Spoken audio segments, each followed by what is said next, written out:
ঈদের দিন এই 4টি ভুল করবেন না। রমজান মাস জুড়ে আমরা অনেক ইবাদত করি, কিন্তু ঈদের দিনে করা এই ছোট ছোট ভুলগুলো আমাদের সমস্ত পরিশ্রমের উপর পানি ঢেলে দিতে পারে। সেটি জানার আগে আপনিও যদি সওয়াবের নিয়তে লাইক দিয়ে কমেন্টে মাশাআল্লাহ লিখেন, তবে ইনশাআল্লাহ আপনিও সওয়াব পাবেন। নাম্বার 1, তাকবীর ভুলে যাওয়া। নবীজি সাল্লাল্লাহু আলাইহি ওয়াসাল্লাম বলেছেন, ঈদের দিন বেশি বেশি তাকবীর আল্লাহু আকবার পড়ো। কিন্তু আফসোস, আজ মানুষ নতুন পোশাকেই বেশি ব্যস্ত থাকে আর তাকবীর বলতে ভুলে যায়। নাম্বার 2, নামাজের আগে কিছু না খাওয়া।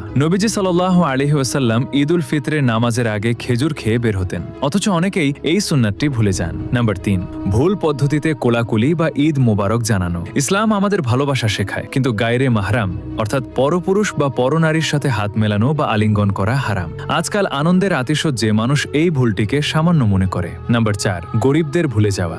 ঈদ শুধু আমাদের জন্য নয়, এটি গরিব ও অসহায় মানুষদের সাহায্য করারও দিন। আল্লাহ তাআলা আমাদের সবাইকে সঠিকভাবে ঈদ পালন করার